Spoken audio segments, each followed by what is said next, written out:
I was sitting in my living room in Phoenix, Arizona, when I heard the knock that would change everything. It was a Tuesday afternoon in January, and the temperature had just dropped to an unseasonable 42 degrees outside. My backup propane heater hummed quietly in the corner, supplementing my central heating system like it had for the past 3 winters. The knock came again, more insistent this time. When I opened the door, a woman in her mid-40s stood there with a clipboard pressed against her chest like a shield. Her blonde hair was cut in that severe bob that somehow always screamed trouble, and her lips were pursed so tight they'd practically disappeared. "Winston Wallace?" she asked, though her tone suggested she already knew exactly who I was. "That's me," I said, keeping one hand on the doorframe. My other hand instinctively went to my side, where the chronic pain always lingered like an unwelcome guest. "I'm Patricia Henderson, president of the Sunset Ridge Homeowners Association. We need to discuss a violation." I'd lived in this neighborhood for 4 years and had managed to avoid any real interactions with the HOA beyond paying my dues. I kept my lawn maintained, my house painted the approved shade of beige, and my trash cans hidden from street view. What could I possibly be violating? "What kind of violation?" I asked. Patricia's eyes narrowed as she looked past me into my living room. "That," she said, pointing at my propane heater. "That is an unauthorized heating system. According to Section 12, Paragraph 4 of the HOA bylaws, all supplemental heating devices must be approved by the board before installation." I felt my jaw tighten. "It's a backup heater." "I need it for medical reasons." "Medical reasons?" Patricia's tone dripped with skepticism. "Mr. Wallace, the rules apply to everyone equally. No exceptions.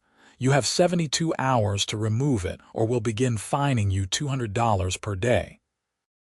She thrust a paper at me and turned on her heel before I could respond, her sensible shoes clacking down my walkway with the rhythm of a ticking time bomb. I closed the door and looked at the notice. The official HOA letterhead glared back at me, complete with threats of liens against my property if I didn't comply. My hands started shaking, not from anger but from the familiar tremor that came with my condition. 3 years ago, I'd been diagnosed with Raynaud's phenomenon, a circulatory disorder that caused my extremities to lose blood flow when exposed to cold temperatures. But that wasn't even the worst part. The Raynaud's was secondary to my scleroderma, an autoimmune disease that affected my connective tissues and internal organs. When my body got cold, it wasn't just uncomfortable. It was dangerous. My fingers would turn white, then blue, then purple. The pain was excruciating, like thousands of needles stabbing into my flesh. In severe cases, the lack of blood flow could cause permanent tissue damage. My central heating worked fine most of the time, but Arizona winters could be unpredictable. When temperatures dropped suddenly at night, my system took too long to adjust. That's where the propane heater came in. It provided immediate localized heat that I could control precisely. My rheumatologist, Dr. Sarah Chen, had specifically recommended it as part of my treatment plan. I picked up my phone and called my lawyer, Marcus Thompson. We'd worked together when I'd set up my small consulting business 2 years ago, and he was the only attorney I knew personally. "Marcus, I need your help," I said when he answered. "My HOA is trying to make me remove medical equipment from my home." There was a pause. "Medical equipment? What kind of equipment are we talking about?" "A backup propane heater. I have scleroderma and Raynaud's phenomenon. If I get too cold, I could end up with permanent damage to my hands and feet." "Did you tell them it was medical?" Marcus asked. I tried. The HOA president didn't want to hear it. She gave me 72 hours to remove it or start paying fines. Marcus sighed. Okay, this is actually more complicated than a standard HOA dispute. This might fall under the Americans with Disabilities Act and the Fair Housing Act. HOAs are required to provide reasonable accommodations for disabilities. Can you get documentation from your doctor? Absolutely, I said. I can call Dr. Chen right now. Do that. Get a detailed letter explaining your condition and why the heater is medically necessary. Then we'll draft a formal request for reasonable accommodation and send it to the HOA. They're legally required to engage in an interactive process with you. If they refuse without good reason, we might have grounds for a lawsuit. I thanked Marcus and immediately called Dr. Chen's office. Her nurse, Rebecca, recognized my voice right away. Winston, what's going on? You sound stressed. I explained the situation and Rebecca put me on hold. 2 minutes later, Dr. Chen herself picked up. Winston, this is ridiculous, she said, her normally calm voice edged with frustration. That heater is part of your treatment plan. Without it, you're at serious risk for ischemic episodes. I'll have a letter drafted by tomorrow morning. This is exactly the kind of thing the ADA was designed to prevent. The next morning, I drove to Dr. Chen's office to pick up the letter. It was thorough and unambiguous.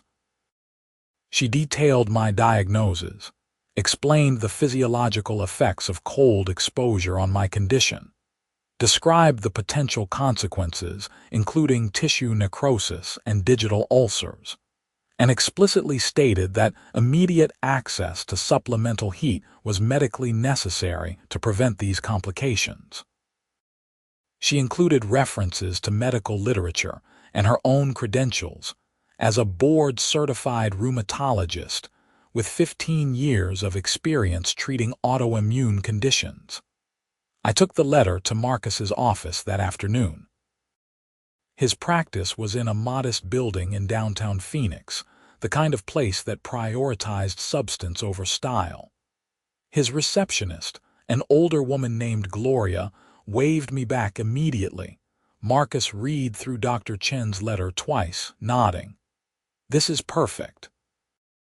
Detailed, specific, and from a credible source. Now, we're going to draft a formal request for reasonable accommodation under the FHA. The Fair Housing Act requires housing providers, including HOAs, to make reasonable accommodations in rules, policies, practices, or services when necessary to afford a person with a disability equal opportunity to use and enjoy a dwelling. He pulled up a document on his computer and started typing. We'll cite the specific sections of the FHA, attach Dr. Chen's letter, and give them a reasonable time frame to respond. Legally, they have to engage with you in good faith. They can't just say no without demonstrating that your request would fundamentally alter the nature of their services or impose an undue financial burden, which a small propane heater obviously doesn't. What if they still refuse? I asked. Marcus leaned back in his chair. Then we file a complaint with HUD, the Department of Housing and Urban Development, and potentially file a lawsuit in federal court. But let's hope it doesn't come to that. Most HOAs back down once they realize they're violating federal law.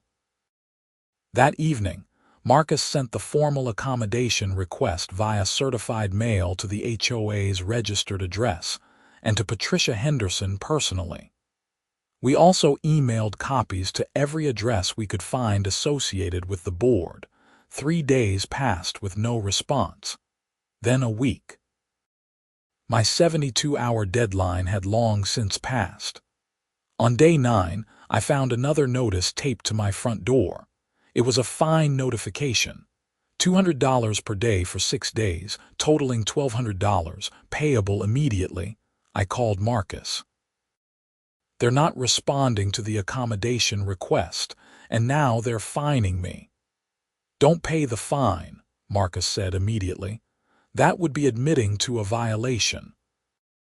I'm going to send them a follow-up letter informing them that their failure to respond to a reasonable accommodation request is a violation of federal law, and that their continued fining constitutes retaliation, which is also illegal.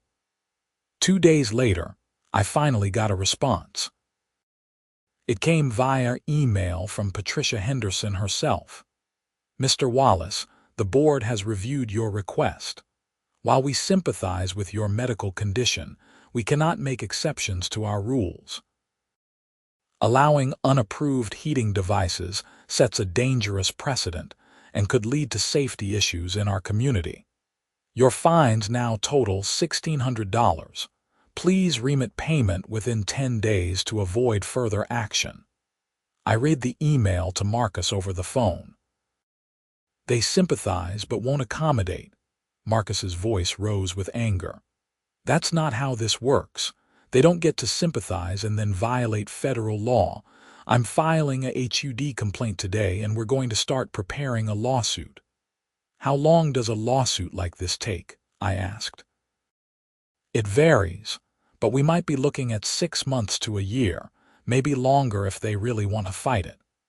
The good news is that attorneys' fees are recoverable in these cases if we win, so you won't be out of pocket for legal costs.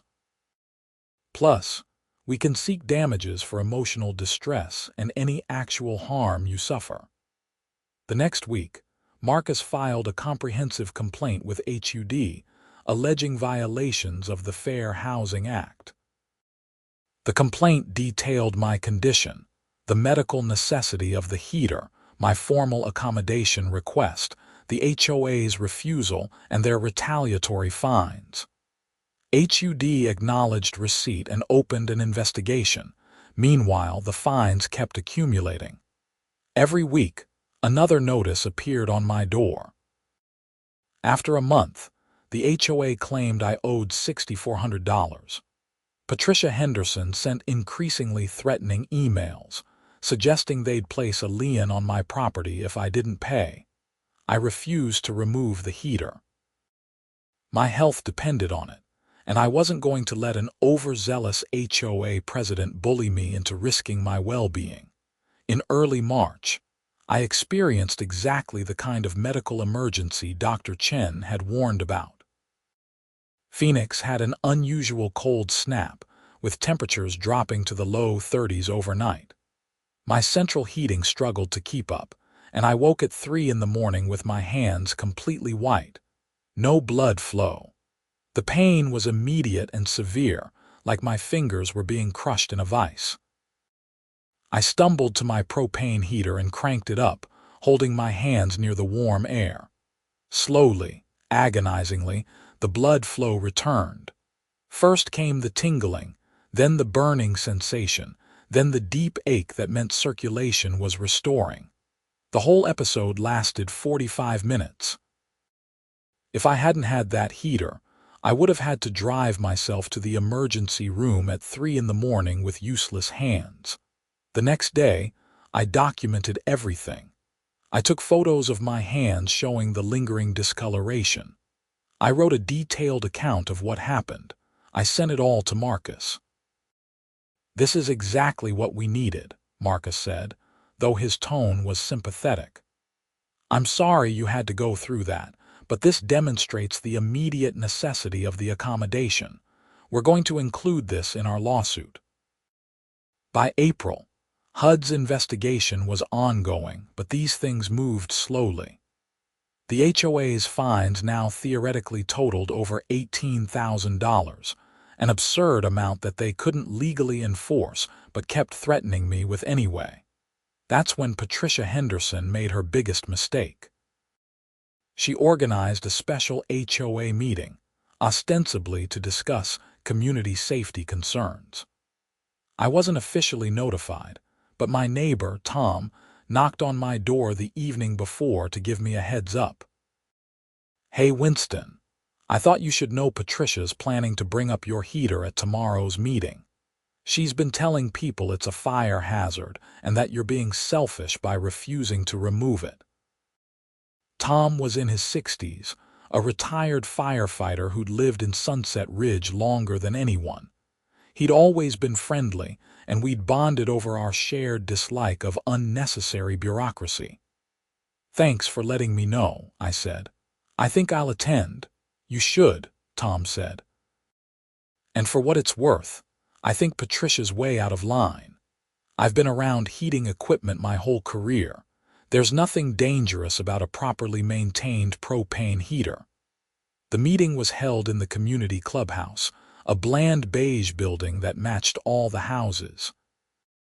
About 30 residents showed up, most of them retirees with nothing better to do on a Thursday evening. I arrived early and took a seat in the back. Patricia called the meeting to order with the self-importance of someone who'd finally found a realm where they wielded power. She went through the usual business, approving minutes, discussing landscaping budgets, and debating whether the community pool should open in May or June. Then she got to what she called new business. "As many of you know, we have a resident who is flagrantly violating our community rules by operating an unapproved heating device. Despite multiple notices and fines, this resident has refused to comply."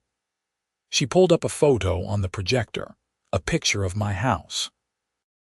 Someone had taken it from the street, and through my front window, you could see the propane heater in the corner of my living room. "This device poses a serious safety risk to our entire community," Patricia continued. "Propane heaters have been known to cause fires and carbon monoxide poisoning. By allowing this violation to continue, we're putting everyone at risk." An older woman in the front row raised her hand. "What does the resident say? Why won't they remove it?" Patricia's expression soured. "He claims it's for medical reasons, but we have rules for a reason." "Everyone has to follow the same rules, no exceptions." I stood up. Every head in the room turned toward me. "I'm Winston Wallace, the resident she's talking about, and I'd like to explain why I need that heater." Patricia's face went red. "Mr. Wallace, you weren't on the agenda." "This is my life and my health you're discussing. I think I have a right to speak." Tom stood up from his seat near the front. "Let him talk, Patricia. That's only fair." Murmurs of agreement rippled through the room.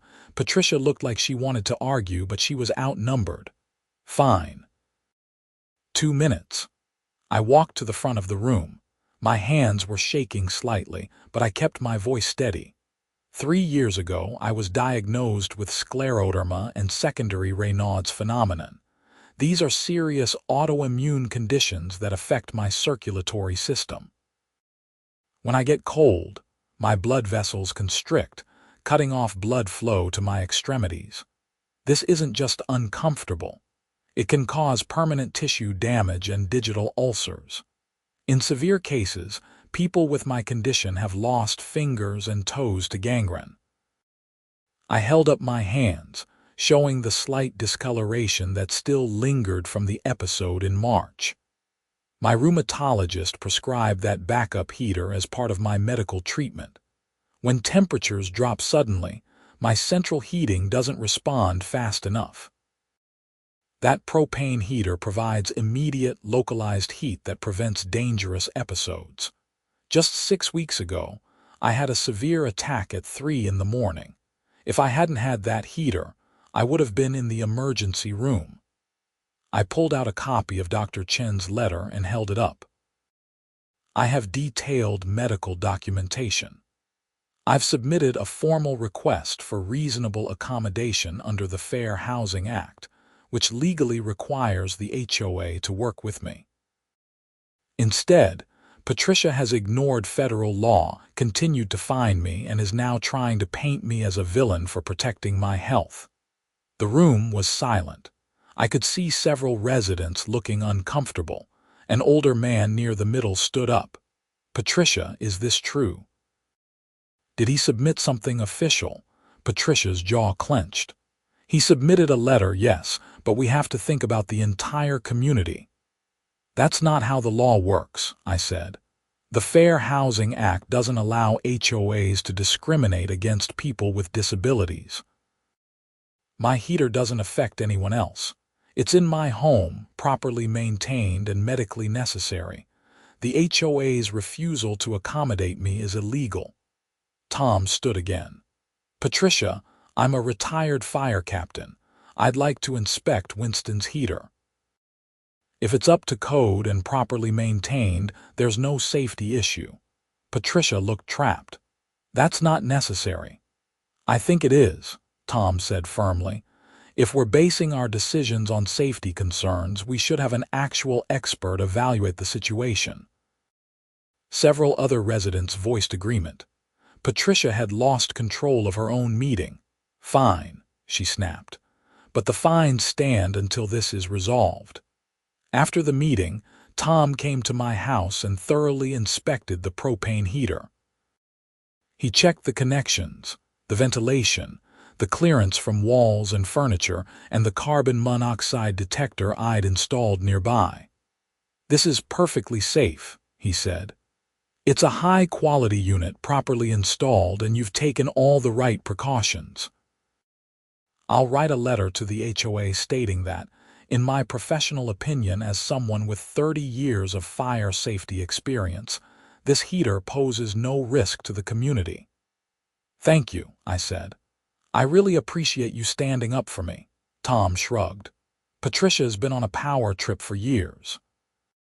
She needs someone to push back. Besides, this is ridiculous. You have a medical condition. They should be helping you, not making your life harder." Tom's letter carried weight in the community, and over the next few weeks I started noticing a shift. Other residents would wave to me when I checked my mail, or stop to chat when I was outside.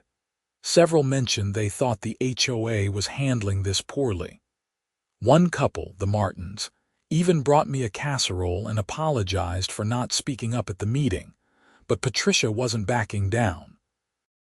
In early May, I received a notice that the HOA was filing a lien against my property for the unpaid fines, which now supposedly exceeded $24,000. Marcus immediately filed for a temporary restraining order to prevent the lien. We went before a judge in Maricopa County Superior Court. Judge Elizabeth Morris presided, a no-nonsense woman in her 50s with a reputation for impatience with frivolous arguments. Marcus presented our case, explaining my medical condition, the accommodation request, the HOA's refusal, and their retaliatory fines.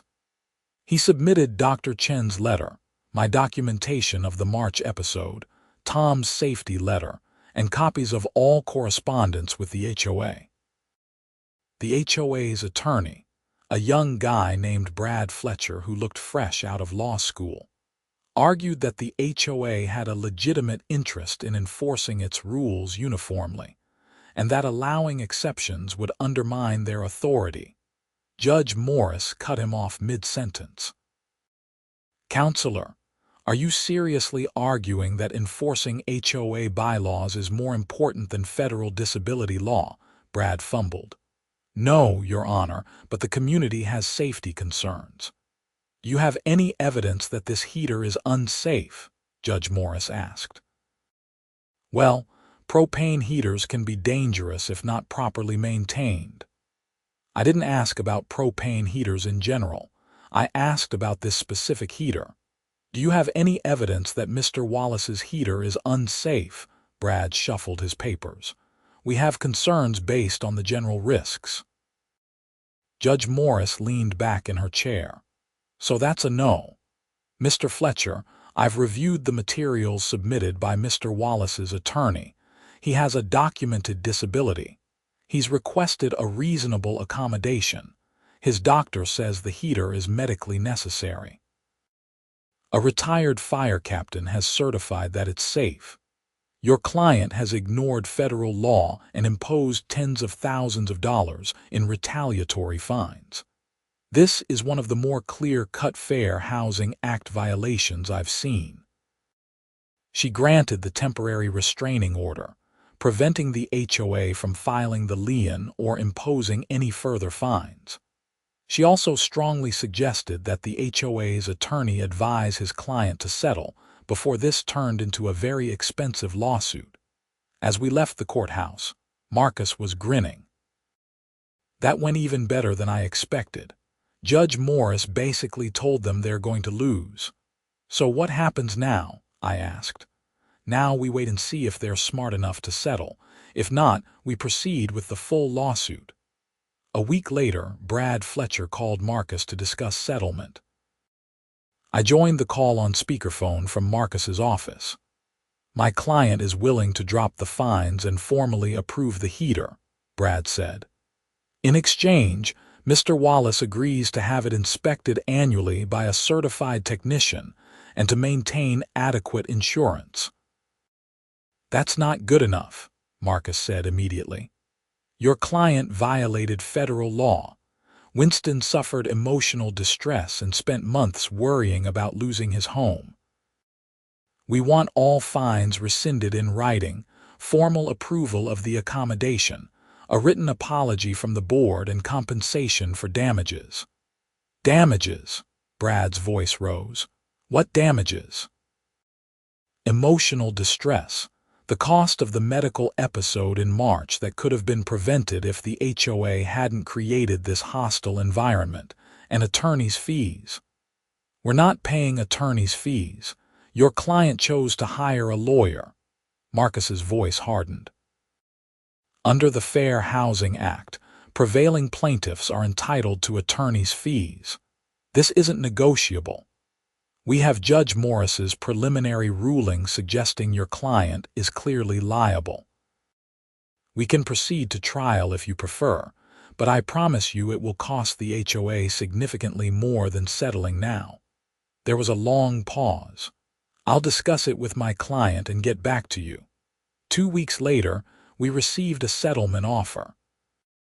The HOA agreed to rescind all fines, formally approve the propane heater as a reasonable accommodation, issue a written apology, pay $15,000 in damages, and cover my attorney's fees, which totaled about $12,000. In exchange, I'd agree to annual safety inspections and maintain appropriate insurance, which I was already doing anyway. Marcus advised accepting. This is a solid settlement. You get everything vindicated, compensation for what you went through, and you don't have to spend the next year in litigation. I agreed. We signed the settlement in June, 5 months after Patricia first knocked on my door. The written apology arrived a week later, signed by Patricia Henderson and the entire HOA board. It was brief and clearly written by their attorney, acknowledging that they'd failed to properly respond to my accommodation request and expressing regret for any distress caused. I thought that would be the end of it. I was wrong. In July, Tom called me sounding worried. Winston, I just left an HOA meeting. Patricia was there and she's still furious about the settlement. She made some comment about how you'd ruined the community's finances and that she'd make sure you regretted it. I don't trust her. What can she do? I asked. The settlement's signed. The heater's approved. I don't know, but she sounded vindictive. Just watch your back. A week later, I received a notice that my home was being cited for violations of the landscaping code. Apparently, my front yard had excessive bare patches. My hedge needed trimming to exact specifications, and my driveway had an oil stain that had to be professionally removed. I walked outside and looked at my yard. It was immaculate. I'd paid a landscaping service to maintain it just like everyone else's. The hedge was perfectly trimmed. There was no oil stain on my driveway. I took photos and sent them to Marcus. Patricia's retaliating again. Marcus called the HOA's attorney immediately. Brad, your client is violating the settlement agreement. Any action taken against Winston in retaliation for the accommodation dispute is prohibited. Tell Patricia to back off, or we're going back to court. The landscaping citations mysteriously disappeared, but Patricia wasn't done. In August, she sent a mass email to all residents describing the costly lawsuit that had drained community resources and suggesting that dues would need to increase to cover the settlement. She didn't name me directly, but it was obvious who she was talking about. Several residents forwarded me the email, expressing sympathy. Tom replied to the entire community with his own email, pointing out that the HOA had only paid a settlement because they'd violated federal law, and that if Patricia had handled the situation properly in the first place, there would have been no cost at all. The community began to fracture. Some residents sided with Patricia, believing the HOA's authority needed to be preserved. Others were disgusted by how I'd been treated and by Patricia's continued vindictiveness. A petition started circulating to recall Patricia from the board. In September, the annual HOA election took place. Patricia ran for re-election as president. Tom ran against her, campaigning on a platform of reasonable governance and respect for federal law. I voted for Tom, as did most of my neighbors. Tom won by a significant margin. Patricia lost her seat on the board entirely. On election night, Tom called me with the results. "She's out, Winston, and good riddance." "Thanks for running," I said. "You didn't have to do that." "Yeah, I did. Patricia represented everything wrong with HOAs." People forget these organizations are supposed to serve the community, not rule over it like tyrants. At Tom's first meeting as president, the board voted to revise the HOA's accommodation procedures to ensure compliance with federal law. They established a clear process for residents to request accommodations, including mandatory consultation with the HOA's attorney before any denial. They also voted to send a formal letter to all residents clarifying that disability accommodations were legally protected and that discrimination wouldn't be tolerated. In October, I ran into Patricia at the grocery store. She saw me from across the produce section, and her face immediately contorted with anger. She marched over, her cart rattling aggressively. "I hope you're happy," she hissed. "You destroyed everything I built in that community." I looked at her calmly. "You destroyed it yourself by choosing to break federal law instead of showing a little compassion. I needed medical equipment to stay healthy. You could have approved it in 5 minutes, but you decided your ego was more important. You cost us $27,000. No, Patricia. Your illegal discrimination cost the HOA $27,000. If you'd followed the law, this would have cost nothing." Her face turned red. "You think you're so special, needing special treatment. It's not special treatment. It's equal access to housing, which is my legal right. That's what the Fair Housing Act guarantees. I'm sorry you can't understand that." She opened her mouth to respond, but nothing came out. She stood there sputtering for a moment, then turned and stormed off, abandoning her cart in the middle of the aisle. I finished my shopping and went home. As I pulled into my driveway, I looked at my house, my yard, my neighborhood. For the first time in months, I felt genuinely peaceful. The battle was over. I'd won. More importantly, I'd established a precedent that would protect other residents with disabilities from facing the same discrimination. That evening, as temperature dropped into the 50s, I sat in my living room with my propane heater humming quietly in the corner. My hands were warm. My body was comfortable. I pulled out my laptop and started drafting an email to Dr. Chen, thanking her for her support and updating her on the final resolution. Before I could finish, my phone rang. It was Marcus. "Winston, I thought you'd want to know. Brad Fletcher just called me. Apparently, Patricia tried to sue you personally for defamation and intentional infliction of emotional distress." My stomach dropped. "What? Don't worry. Brad actually called to give me a heads up because he refused to represent her. He told her the claims were frivolous and that filing them would likely result in sanctions. She tried to find another attorney, but no one will take the case. It's dead in the water. I let out a breath I didn't know I'd been holding. So it's really over. It's really over. Patricia has no legal recourse, no position of power, and from what Brad said, a growing reputation in the legal community as someone who doesn't listen to her own attorneys. You're safe. After hanging up, I returned to my email to Dr. Chen. I described the entire saga, from Patricia's first knock on my door to the settlement, to Tom's election to Patricia's final desperate attempt at revenge. I thanked Dr. Chen for the letter that had been the cornerstone of my legal case, and for taking my condition seriously from the beginning. Her response came the next morning.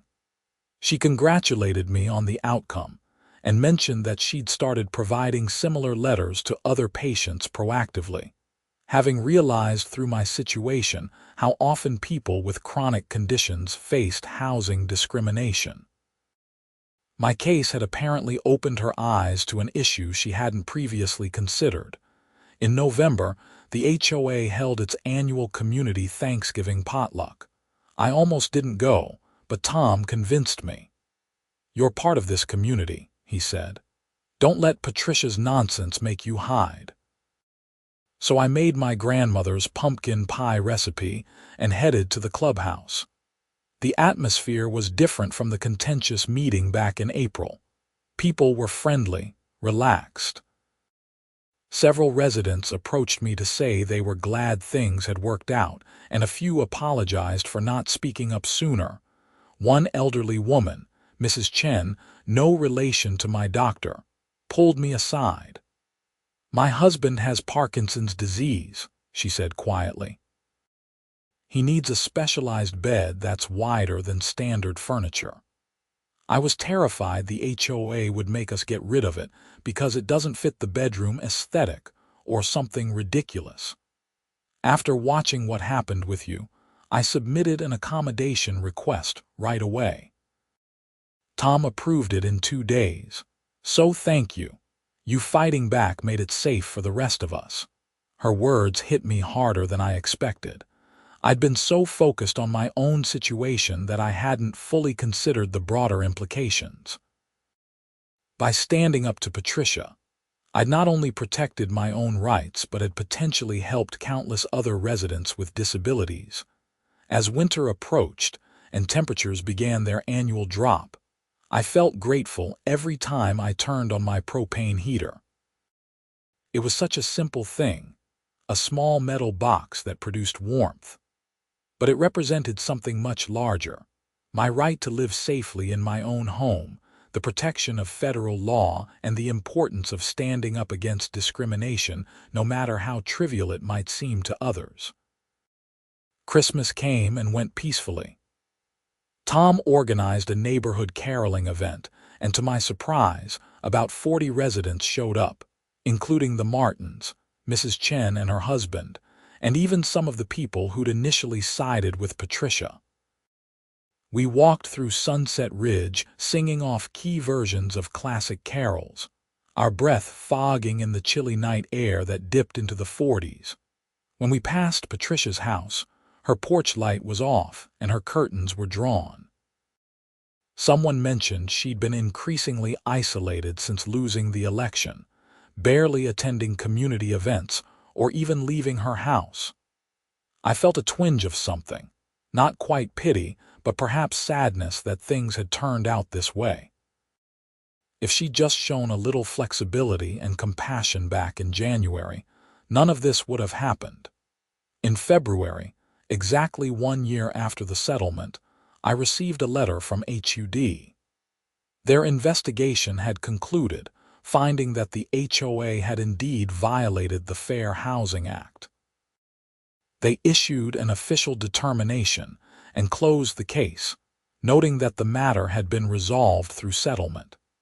The letter would remain on file, creating a record that could be referenced if the HOA ever discriminated against anyone else. That same week, I got a call from a reporter at the Arizona Republic. Somehow, she'd heard about my case and wanted to write an article about HOA discrimination against people with disabilities. I was hesitant at first, not wanting to rehash everything publicly. But after talking with Marcus, I agreed. If my story could help others understand their rights, it was worth the discomfort. The article ran in March, a detailed piece that included interviews with me, Tom, Dr. Chen, and even a disability rights advocate who explained how common this type of discrimination was. The reporter had tried to reach Patricia for comment, but she'd refused. The article mentioned that she'd been removed from the HOA board following the settlement.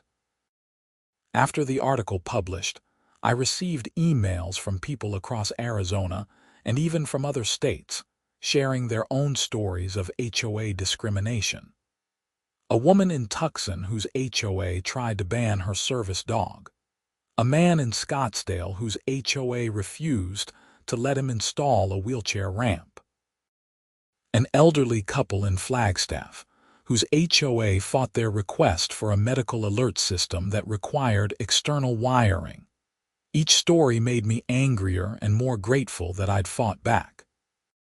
HOAs wielded enormous power over people's homes and lives, and too many of them abused that power, either through ignorance of federal law or deliberate disregard for it. In April, I was invited to speak at a disability rights conference in Phoenix. The organizer had read the article and thought my experience would resonate with attendees. I'd never done public speaking beyond work presentations, but I agreed.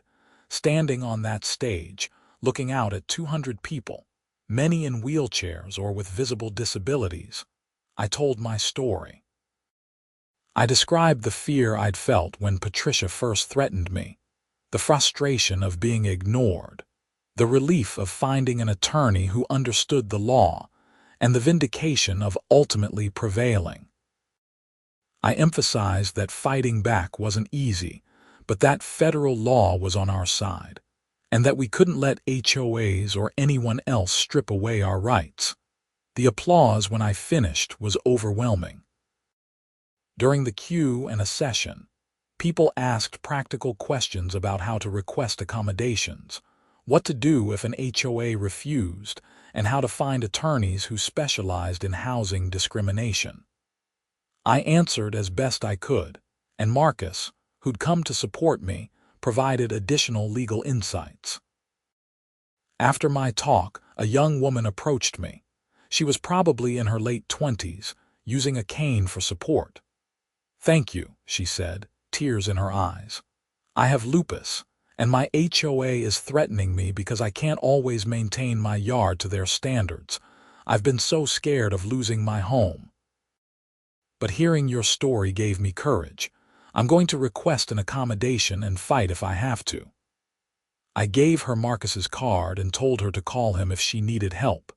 Moments like that made everything worthwhile, all the stress and confrontation and uncertainty.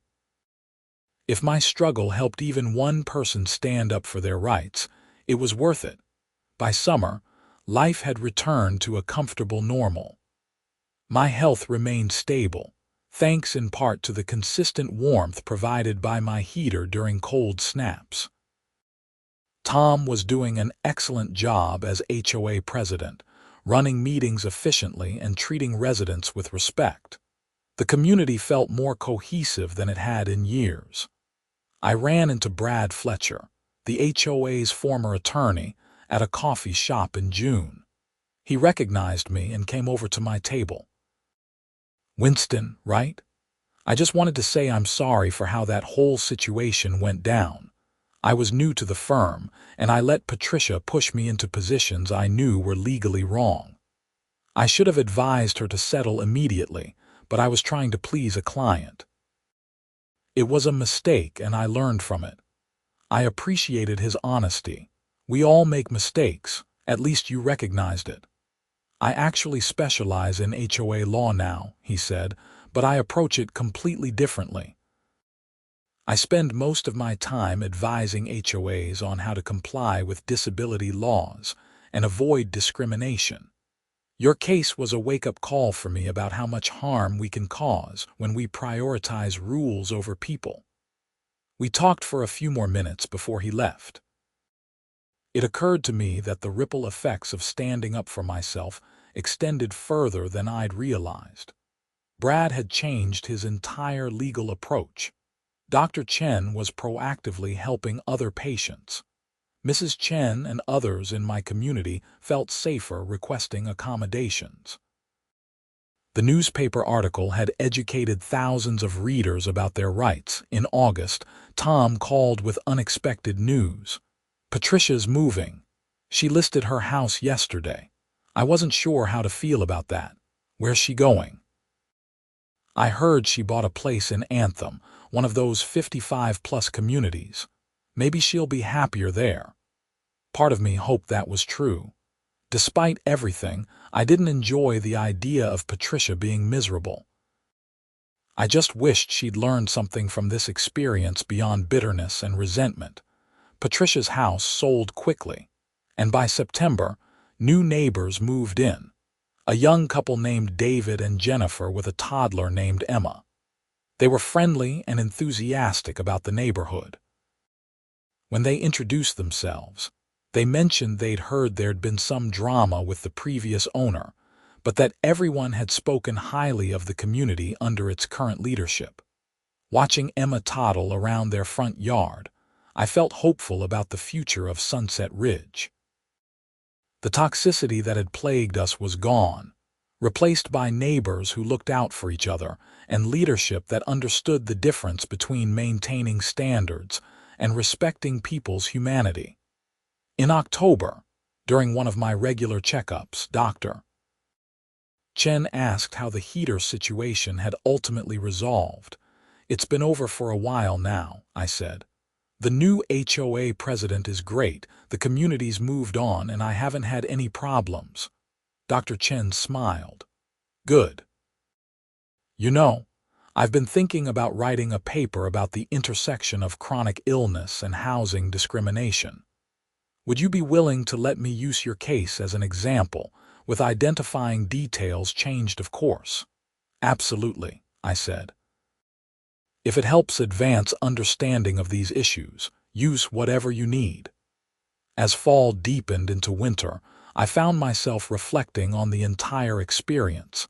It had been exhausting, infuriating, and at times terrifying.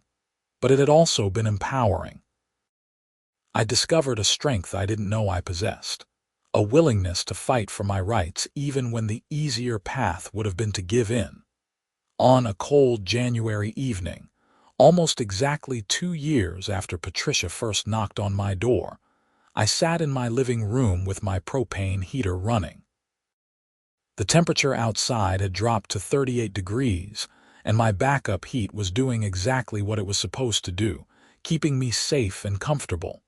My phone buzzed with a text from Tom. HOA meeting tonight went great. Approved 3 accommodation requests, all handled properly. We're getting it right now.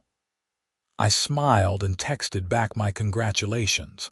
The system was working the way it was supposed to, protecting people's rights while maintaining community standards.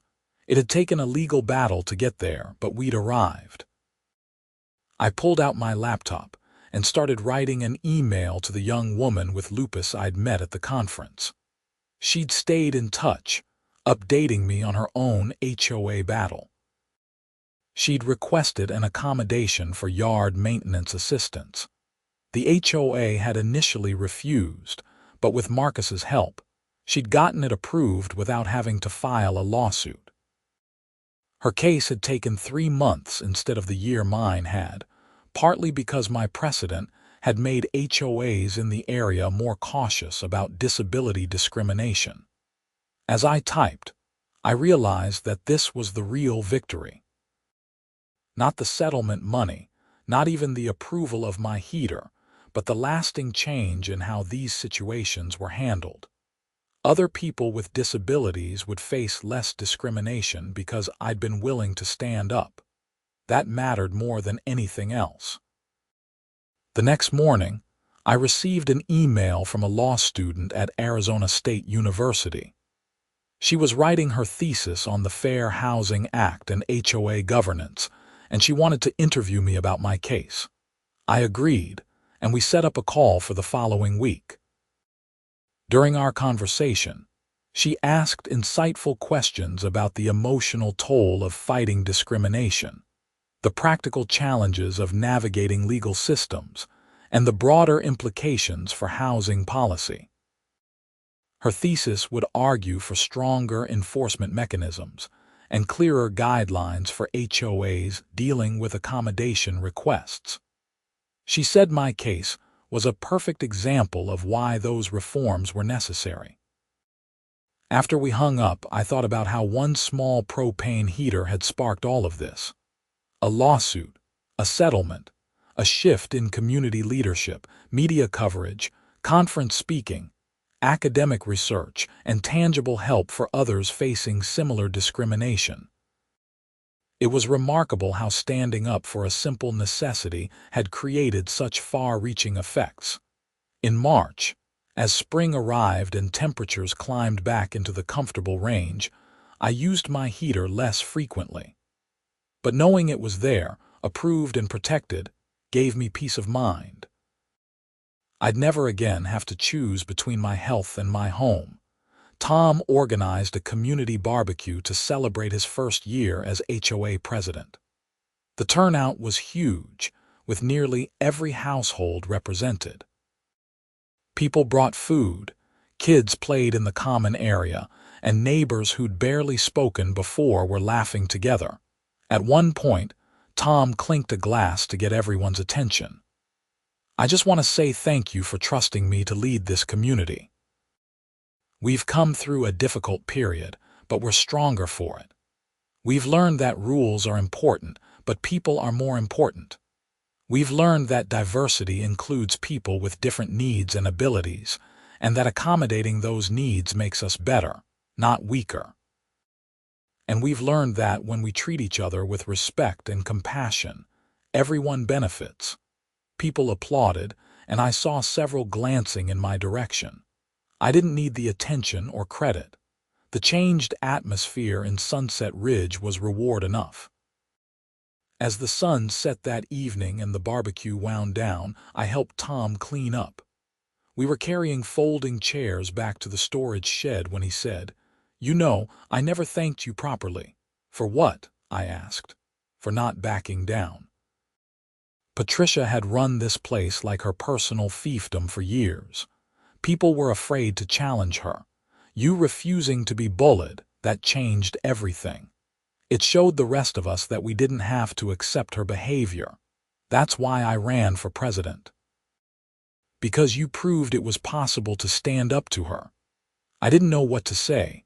I'd been so focused on my own struggle that I hadn't considered how it might inspire others. "Well, I'm glad something good came out of it," I finally said. "A lot of good came out of it," Tom replied. "This community is a better place now." Walking home that night under a sky full of stars, I felt genuinely content. The battle had been hard, but the outcome had been worth it. I'd protected my rights, helped others do the same, and contributed to changing the culture of my community for the better. My propane heater sat in the corner of my living room, silent in the warm spring air. It was just a machine, metal and components and fuel. But it represented something profound. The principle that everyone deserves to live safely and comfortably in their own home, regardless of disability or medical condition. That principle had been tested and upheld, and I'd been the one to defend it. As spring turned to summer and summer eventually gave way to another fall, life in Sunset Ridge continued peacefully.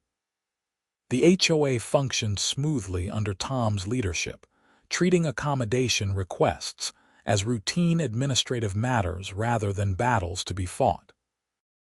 Other residents with disabilities felt safe coming forward with their needs. The community had learned its lesson. I never heard from Patricia again. Occasionally, someone would mention seeing her at a store or restaurant, always alone, always looking bitter. Part of me hoped she'd eventually find peace, but mostly I just felt grateful our paths no longer crossed. My health remained stable. Dr. Chen's paper on chronic illness and housing discrimination was published in a medical journal, citing my case as an example of why healthcare providers needed to be proactive in documenting patients' housing needs. The law student's thesis won an award from her university and was cited in several legal blogs discussing HOA reform. And through it all, my propane heater remained in the corner of my living room, approved and unchallenged, ready to provide warmth whenever I needed it. It was a small victory in the grand scheme of things, but it was mine. I'd fought for my rights under the Americans with Disabilities Act and the Fair Housing Act, and I'd won. That victory would protect not just me but countless others facing similar discrimination. On a February evening 2 years after the settlement, as temperatures dropped and I switched on my heater, I reflected on how far things had come. The fear and stress of those early months seemed distant now, replaced by confidence and security. I'd learned that federal disability laws weren't just words on paper, but real protections with real teeth. I'd learned that standing up to discrimination, even when it seemed petty or localized, could create ripples of positive change. And I'd learned that sometimes the right fight, even when it's exhausting and difficult, is absolutely worth having. The heater hummed quietly, warming my hands and my home, a constant reminder that I'd stood up for myself and won.